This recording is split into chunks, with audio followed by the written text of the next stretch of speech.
La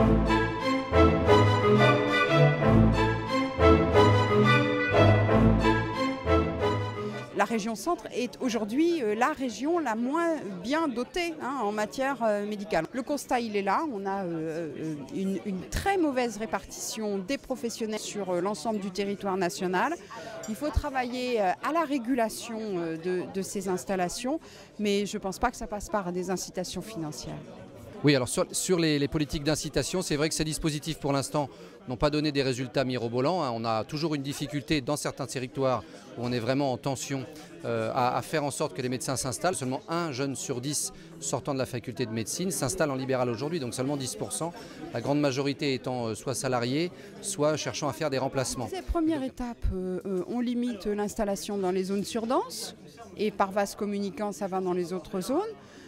Deuxième étape, on oblige l'installation dans des zones sous-dotées. Et troisième étape, j'espère qu'on n'en arrivera pas là, on leur dira exactement où il faut aller avec l'ARS. Je crois que la solution, ce sera vraiment sans doute la coercition, ou en tout cas dans une discussion avec le Conseil national de l'ordre, de trouver un moyen pour faire en sorte qu'un jeune formé dans un secteur aura quelques années à donner sur le secteur donné. Donc il faut que ça se construise avec eux, avec un accompagnement et surtout qu'on crée un environnement propice à leur installation.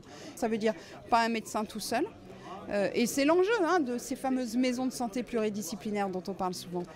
Pas que des médecins, parce que la santé, ça n'est pas que les médecins. Il faut qu'ils puissent passer le relais, des infirmières, des kinés, des pédicures-podologues. Pourquoi pas, moi j'y suis assez sensible, une assistante sociale. Les médecins ne souhaitent plus être dans l'exercice de la médecine comme elle s'exerçait il y a 50 ou 60 ans.